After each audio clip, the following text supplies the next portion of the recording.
Saat Idul Fitri dan Idul Adha tiba, gema takbir dikumandangkan di mana-mana. Inilah dua hari raya bagi umat Islam yang semarak dirayakan di berbagai belahan dunia.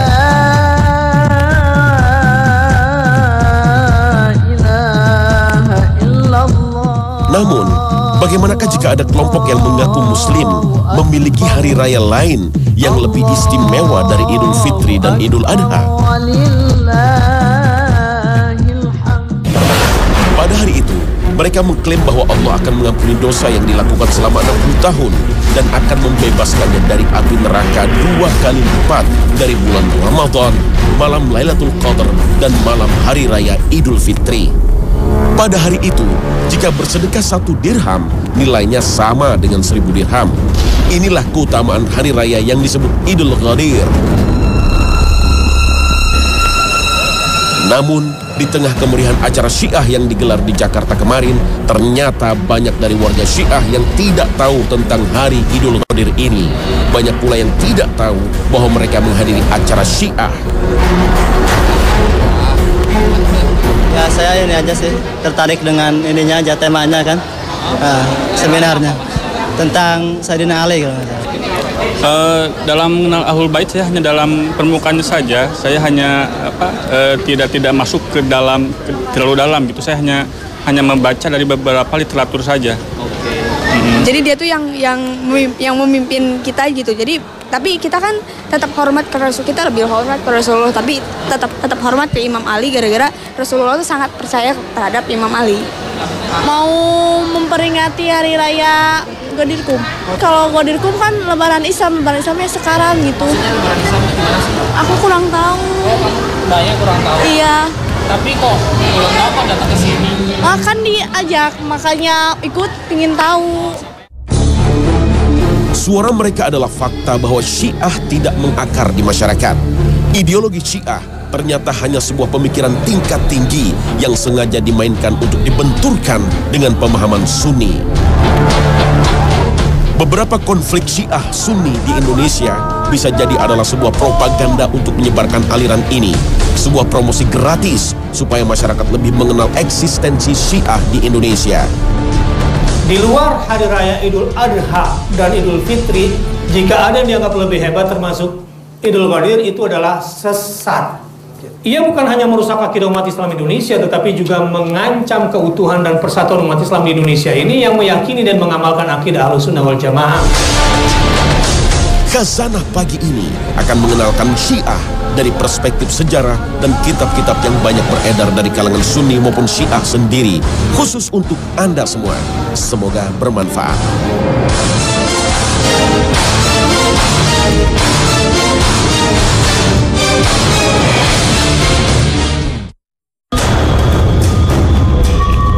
Assalamualaikum warahmatullahi wabarakatuh. Selamat pagi pemirsa Trans 7. Khazanah, ensiklopedia Islam dunia, pagi ini kembali hadir ke hadapan Anda. Semoga pagi ini kita berada dalam lindungan dan hidayah Allah Subhanahu wa Ta'ala. Idul Ghadir menjadi perayaan yang istimewa bagi kaum Syiah, tak terkecuali di Indonesia. Kaum Syiah di Indonesia kini makin berani menggelar berbagai penghelatan akbar, terutama untuk merayakan Idul Ghadir. Inilah hari saat malaikat Jibril turun menyampaikan wahyu kepada Rasulullah untuk menunjuk Ali bin Abi Thalib sebagai khalifah pengganti kepemimpinan sepeninggal beliau. Peristiwa ini terjadi pada 18 Zulhijjah di kebun Ghadir Khum. Idul Ghadir menjadi hari raya yang penting bagi kaum Syiah karena telah mengukuhkan pengangkatan Ali bin Abi Thalib sebagai khalifah, sekaligus membatalkan kekhalifahan Abu Bakar, Umar bin Khattab, dan Utsman bin Affan. Karena mereka sesungguhnya telah merampas hak kepemimpinan yang harus diserahkan kepada Ali bin Abi Thalib. Pada hari Idul Ghadir, umat Syiah dianjurkan untuk berpuasa dan sholat 2 rakaat, kemudian membaca doa khusus. Inilah petikan doa seperti yang dipublikasikan sebuah situs milik Syiah. Ya Tuhan kami, sesungguhnya kami dengan anugerah dan lutuf-Mu telah menerima utusan-Mu, mengikuti Rasul, mempercayai pemimpin kaum mukminin dan mengkafirkan tagut. Maka jagalah iman dan wilayah kami, Kumpulkan kami bersama imam-imam kami. Sesungguhnya kami mengimani dan meyakini mereka, tunduk kepada mereka, beriman kepada lahir, batin, kehadiran, kegaiban, kematian, dan kehidupan mereka. Dan kami merelakan mereka sebagai imam, pemimpin, dan tuan. Dan cukuplah mereka bagi kami sebagai perantara menuju Allah tanpa makhluk yang lain. Kami tidak menginginkan ganti mereka. Kami tidak akan menjadikan kawan selain mereka. Kami mensucikan diri di hadapan Allah dari musuh mereka, dari jin dan manusia, dari awal sampai akhir. Kami mengkafirkan Taghut, musuh-musuh mereka, penyembah 4 berhala, dan manusia dari awal sampai akhir.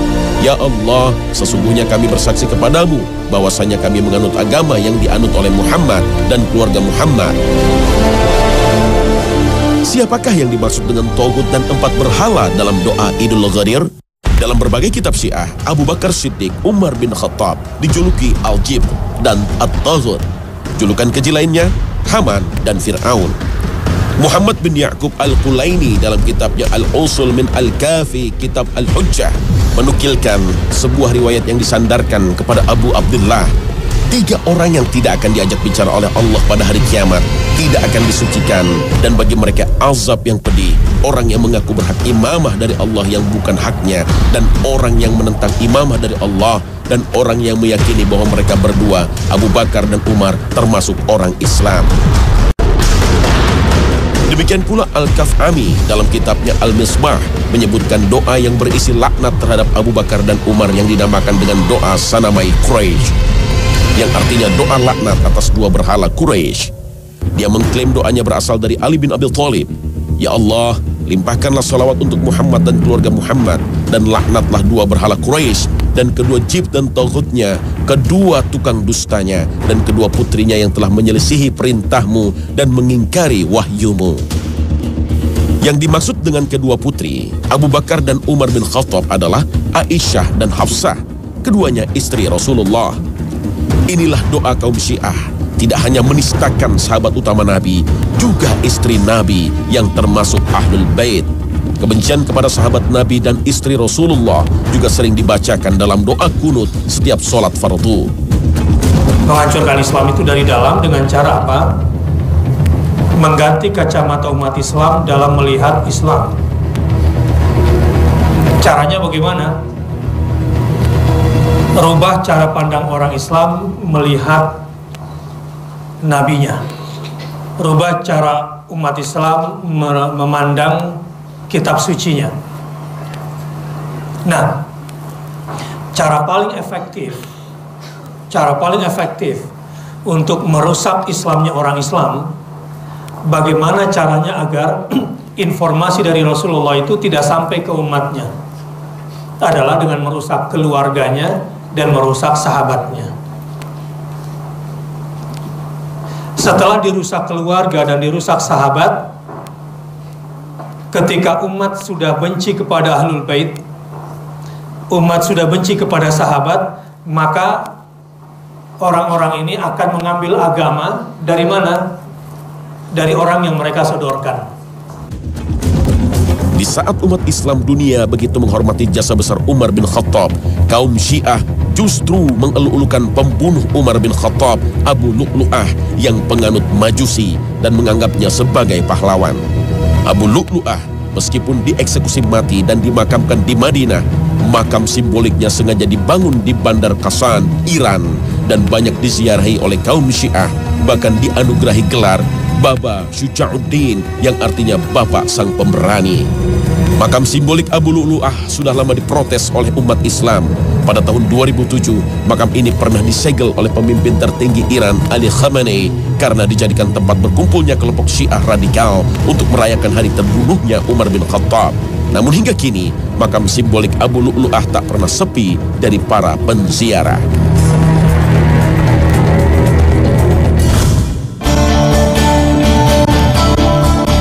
Idul Ghadir, menurut versi Syiah, pertama kali diperingati oleh Khalifah Ali bin Abi Thalib bertepatan pada hari Jumat. Namun kisah ini tak satu pun diriwayatkan oleh para sahabat Nabi. Dalam sejarah, tradisi perayaan Idul Ghadir justru pertama kali dilakukan pada era Daulah Buwayhi yang menguasai sebagian wilayah Irak pada abad ke-4 Hijriah. Artinya, perayaan ini tidak pernah ada dan tidak satupun sahabat Nabi, tabi'in, dan tabi'ut tabi'in yang mengenal perayaan Idul Ghadir. Padahal pada masa mereka adalah sebaik-baiknya zaman, seperti yang dijelaskan dalam sabda Rasulullah. Idul Ghadir berkaitan dengan peristiwa di Ghadir Khum yang banyak diriwayatkan dalam berbagai hadis sahih, termasuk dalam hadis Bukhari Muslim. Saat itu, Rasulullah SAW bersabda, "Man kuntu maulahu fa'aliyun maulah." Hadis ini diartikan oleh kalangan Syiah sebagai pelantikan resmi Ali bin Abi Thalib oleh Rasulullah sebagai khalifah. Mereka mengartikan hadis ini, barang siapa yang menjadikanku sebagai pemimpin, maka Ali adalah pemimpinnya. Namun, pemahaman Syiah ini banyak kejanggalan. Jika hadis ini benar sebagai pelantikan Ali sebagai khalifah sepeninggal Rasulullah, kenapa Ali ikut bermusyawarah bersama para sahabat untuk menentukan khalifah Abu Bakar? Tak ada seorang pun sahabat yang memprotes kepemimpinan Abu Bakar, Umar bin Khattab, dan Utsman bin Affan. Padahal merekalah yang paling memahami sunnah dan teguh menjalankan sunnah Rasul. Setelah menjalankan haji wada, Rasulullah kembali ke Madinah menempuh perjalanan berhari-hari.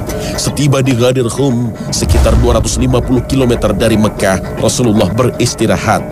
Pada saat itu Rasulullah bersabda yang diklaim oleh kaum Syiah sebagai pelantikan Ali bin Abi Thalib sebagai khalifah. Jika sabda Rasulullah di Ghadir Khum berkaitan kepemimpinan sepeninggalnya, kenapa Rasulullah tidak menyampaikannya dalam khutbah haji wada di Mekah yang dihadiri banyak umat Islam dari berbagai daerah? Sementara saat di Ghadir Khum hanya sebagian kecil umat Islam yang mengikuti rombongan Rasulullah, kebanyakan penduduk Madinah. Inilah logika sederhana yang sulit dibantah oleh kaum Syiah. Apalagi mereka sering menafikan latar belakang sabda Rasulullah saat di Ghadir Khum. Beberapa bulan sebelum haji wada, Rasulullah mengirim pasukan ke Yaman di bawah pimpinan Ali bin Abi Thalib. Setelah meraih kemenangan dan mendapat banyak harta rampasan, terjadi perselisihan dan kesalahpahaman antara Ali dan sebagian pasukannya soal harta rampasan perang. Kemudian, masalah ini dilaporkan pada Rasulullah pada saat di Ghadir Khum. Saat itulah Rasulullah bersabda, "Barang siapa menjadikanku sebagai kekasihnya, maka Ali pun menjadi kekasihnya." Menurut sebuah riwayat, sahabat yang mengadu kepada Rasulullah tentang ketidakadilan Ali bin Abi Thalib dalam pembagian harta rampasan perang adalah Buraidah ibnu Husain. Saat Buraidah mengadu, Rasulullah diam hingga ia mengulanginya 3 kali, lalu Rasulullah bersabda, "Wahai Buraidah, apakah kamu membenci Ali?" Buraidah pun menjawab, "Ya, wahai Rasulullah." Nabi pun menjawab, "Wahai Buraidah, janganlah kamu membencinya karena dia berhak mendapat bagian dari harta rampasan perang lebih dari itu." Lalu Buraidah berkata, "Saya tidak lagi membencinya setelah mendengar Nabi melarangku membenci Ali." Hadis riwayat Bukhari. Peristiwa Ghadir Khum banyak diriwayatkan, namun berbeda dari yang dipahami kaum Syiah. Ibnu Katsir menyebut sabda Nabi ini untuk menghibur Ali dan mengingatkan keraguan para sahabat terhadap Ali. Kata maula dalam hadis itu bisa diartikan sebagai kekasih atau teman sejati. Saat itu Rasulullah memuji Ali. "Barang siapa yang menjadikanku sebagai teman sejati, maka Ali sebagai teman sejatinya." Mengikuti ucapan Nabi ini, Umar bin Khattab kemudian berkata, "Mulai hari ini Anda adalah teman sejati saja." Jika Rasulullah bermaksud dalam hadis itu sebagai pengangkatan khalifah, tidak mungkin Rasulullah menggunakan kata maula yang memiliki arti banyak. Jika kepemimpinan sepeninggal Rasulullah menjadi hak Ali bin Abi Thalib, Rasulullah pasti akan menyatakannya secara tegas dengan kalimat yang tegas. Namun faktanya, tak ada satupun sabda Nabi yang menjelaskan siapa yang melanjutkan kepemimpinan sepeninggal beliau. Kata maula juga digunakan Allah Ta'ala dalam firman-Nya, "Maka pada hari ini tidak diterima tebusan dari kamu dan tidak pula dari orang-orang kafir. Tempat kamu ialah neraka. Dialah tempat berlindungmu, teman setiamu. Dan dia adalah sejahat-jahat tempat kembali." Al-Quran, Surah Al-Hadid, ayat 15. Api neraka dalam ayat ini disebut maula bagi orang-orang kafir karena kedekatannya. Dalam ayat lain, Allah berfirman, "Itu karena Allah adalah maula, yaitu sebagai pelindung dari orang-orang yang beriman. Dan karena orang-orang kafir tidak mempunyai maula bagi mereka. Al-Quran, Surah Muhammad ayat 11. Sungguh jelas berbagai dalil ini, sabda Nabi di Ghadir Khum tak bisa dijadikan alasan pengangkatan Rasulullah terhadap Ali bin Abi Thalib sebagai khalifah.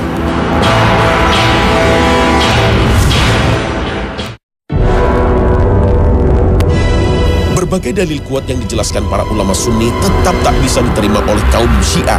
Bagi mereka, Nabi Muhammad telah memilih penggantinya, yaitu Imam Ali bin Abi Thalib, kemudian dilanjutkan oleh keturunannya yang disebut Ahlul Bait. Mereka menuduh Abu Bakar, Umar bin Khattab, dan Utsman bin Affan telah merampas hak kepemimpinan yang mestinya diserahkan kepada Ali bin Abi Thalib.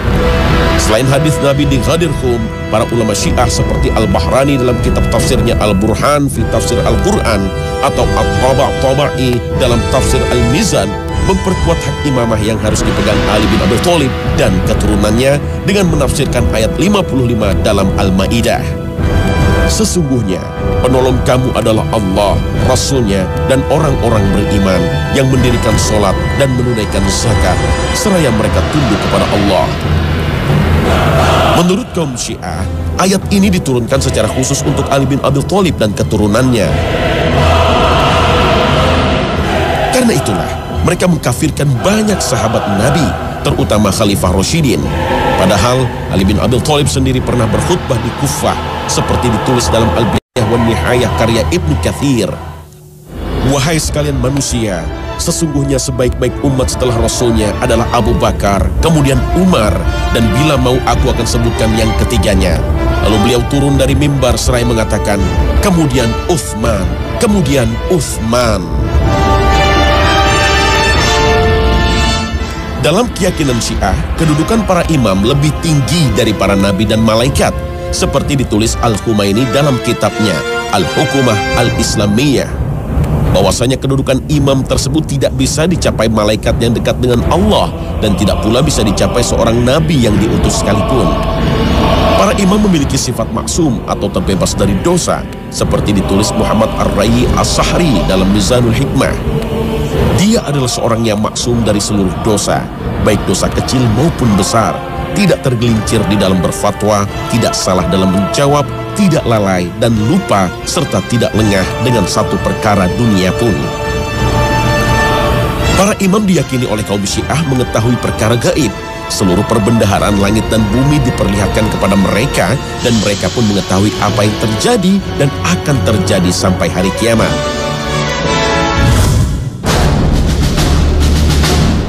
Perbedaan prinsip antara Ahlus Sunnah wal Jamaah dan Syiah seolah-olah tak mungkin disatukan.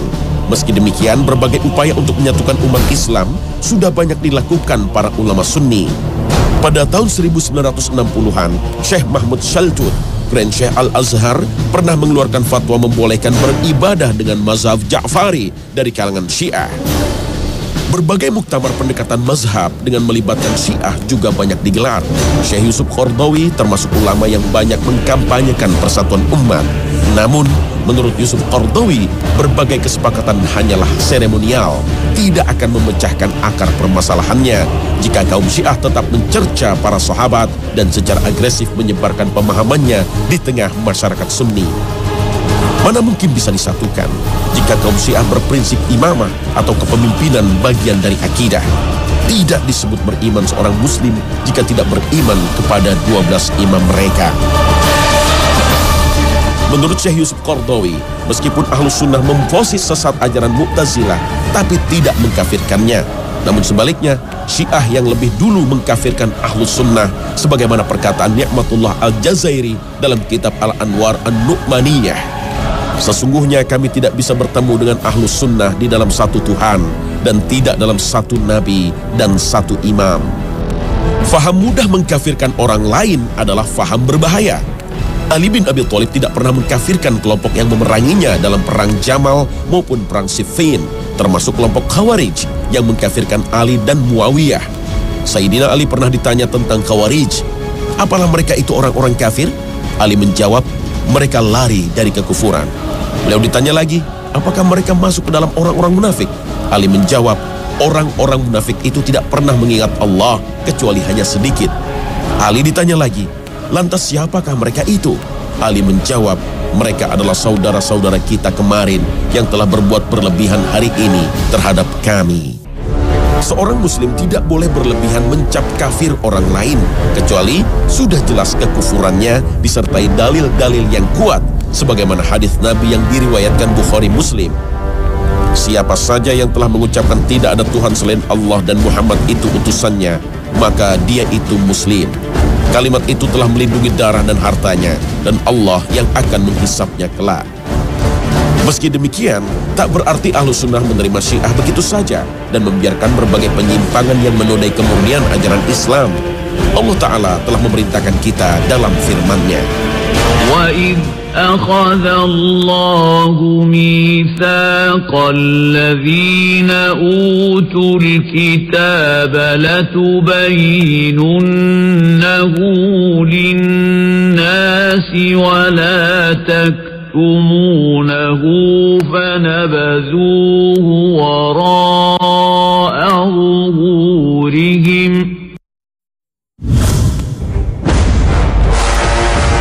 Antara Sunni dan Syiah tidak hanya berbeda dalam bidang fikih, tapi berbeda secara akidah. Para ulama sudah lama mengingatkan bahaya ajaran Syiah. Hadratus Syekh Hashim Asy'ari, pendiri Nahdlatul Ulama, dalam Muqaddimah Qanun Asasi li Jami'iyah Nahdlatul Ulama mengatakan, di zaman akhir ini tidak ada mazhab yang memenuhi persyaratan kecuali mazhab yang keempat, Hanafi, Maliki, Syafi'i, dan Hambali.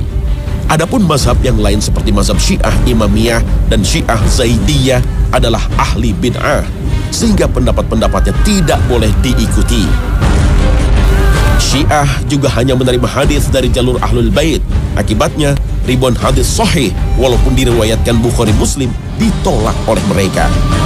Karena kebencian terhadap para sahabat Nabi, kaum Syiah biasa menyebarkan hadis-hadis palsu untuk memperkuat doktrin dan ajarannya. Berdasar riwayat yang mereka karang sendiri, Al-Quran yang kita pegang saat ini sudah mengalami perubahan. Abul Hasan Al-Amili dalam Miratul Anwar wa Mishkatul Asrar mengatakan, sepeninggal Rasulullah, banyak sahabat yang menjadi penulis Al-Quran menghapus banyak ayat. Tuduhan serupa dilontarkan oleh Al-Allamah Al-Hujjah Said Adnan Al-Bahrani dan Hussein Nuri Tabrasi. Menurut keyakinan orang Syiah, beberapa surat dan ayat yang dihilangkan kelak akan dibawa oleh Al-Mahdi. Keyakinan ini tentu saja bertentangan dengan firman Allah Ta'ala. Sesungguhnya kamilah yang menurunkan Al-Quran, dan sesungguhnya kami pula yang benar-benar memeliharanya. Al-Quran Surah Al-Hijr ayat 9. Berbagai penyimpangan lainnya banyak kita temukan dalam ajaran Syiah, seperti kawin mut'ah yang tidak ada bedanya dengan pelacuran. Bahkan perilaku kemusyrikan pun menjadi tradisi Syiah yang menyebar luas. Karena kultus terhadap para imam, mereka biasa menziarahi kuburannya, kemudian menyembahnya. Mereka pun berdoa dan meminta pertolongan mereka, karena diyakini para imam meskipun telah wafat, bisa membuat mereka kaya atau miskin, dan bisa membuat mereka senang atau sengsara. Seperti disaksikan oleh Syekh Yusuf Qardawi, para penziarah mendatangi makam Imam Ridha dengan bersujud sambil merangkak ke arah kuburan yang berjarak 10 meter. Na'udzubillah min zalik.